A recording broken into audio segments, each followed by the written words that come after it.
11 years since the accident. 11 years since my life had shrunk to the confines of this room. Alexander stared at the white walls. They had been his only view for 11 years.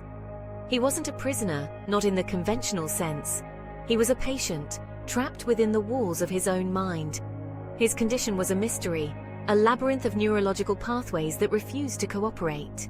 The doctors called it a rare form of catatonia, a state of unresponsiveness. Alexander called it his personal prison.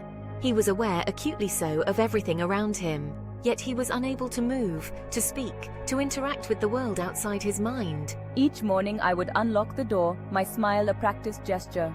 I would help him with his breakfast, the clinking of the spoon against the bowl a jarring sound in the silence of his room. Alexander would follow her every move with his eyes, his only way of communicating. Dr. Lewis was different. He treated Alexander not as a project, but as a person. He would sit by his bedside, talking softly about his day, about the news, about life outside the institution. I listened, absorbing every word like a man parched for a single drop of water. Dr. Lewis was the one who had suggested the trial, a new experimental treatment, a glimmer of hope in the vast darkness of Alexander's existence. He explained the procedure, the risks, the uncertainty of it all. Alexander had listened, his heart pounding against his ribs, a drumbeat of anticipation in the silence of his body. For the first time in years, I felt a flicker of hope.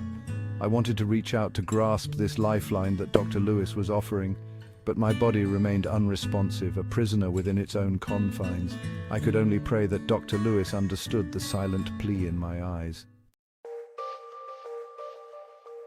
Days turned into weeks, weeks into months.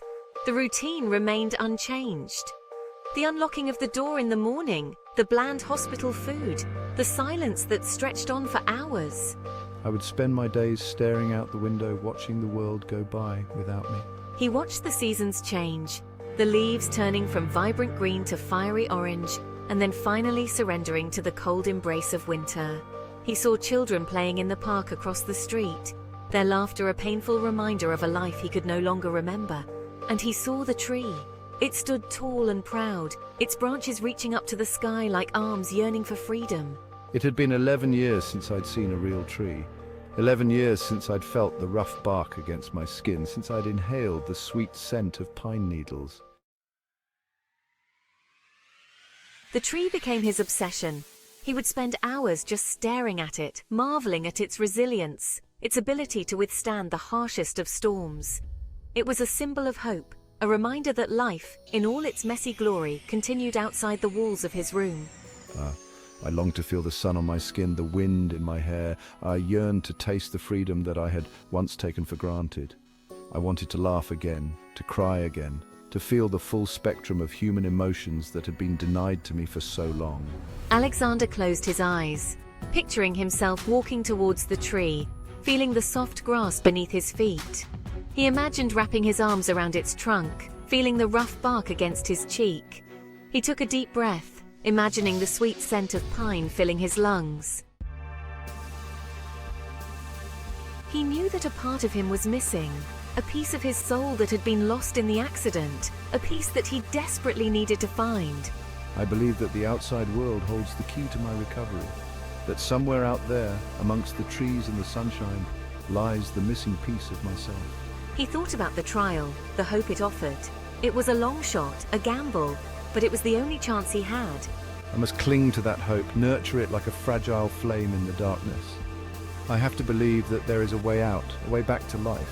He had to believe that he could find his way back to himself, that he could once again experience the world in all its vibrancy, that he could laugh again, love again, live again. He had to believe. The day of the trial arrived, a day that had been circled on the calendar for months. Dr. Lewis explained the procedure again, his voice calm and reassuring. Alexander, I want you to know that we are here for you. This procedure, it's your chance. Alexander felt a surge of anxiety, a tremor of fear that ran through his immobile body. He was wheeled into the treatment room, the cold sterility a stark contrast to the warmth of the sun streaming through the window. I closed my eyes, focusing on the image of the tree, its branches reaching out to me like welcoming arms. He took a deep breath, a silent prayer escaping his lips. This was it. His one chance, his one shot at freedom, his one hope for a future. He had to be strong. He had to fight. He didn't know how long he was under. When he finally opened his eyes, the first thing he saw was the sky. A vast expanse of blue dotted with fluffy white clouds. He had forgotten how beautiful it was. I'd forgotten what it felt like to feel the sun on my face, to breathe in the fresh air. He tried to move, his limbs stiff and uncooperative after years of inactivity. But he could move. He could feel the sheets beneath his fingers, the cool metal of the bed frame. I looked at Dr. Lewis, my eyes filled with a mix of emotions I couldn't quite place. Gratitude, hope, wonder. I wanted to speak, to express the torrent of emotions surging through me, but no words came out. "It will take time, Alexander," Dr. Lewis said, his voice filled with warmth. "But you're going to be okay." And for the first time in 11 years, Alexander believed him. I spent the next few weeks relearning how to use my body. Each movement, every word was a victory. I felt like a newborn, discovering the world for the first time. He knew he had a long journey ahead of him.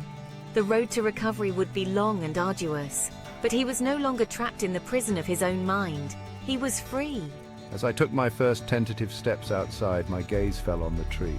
It stood tall and proud, a beacon of hope on the horizon. I smiled, a genuine smile that reached my eyes for the first time in years. The journey had just begun.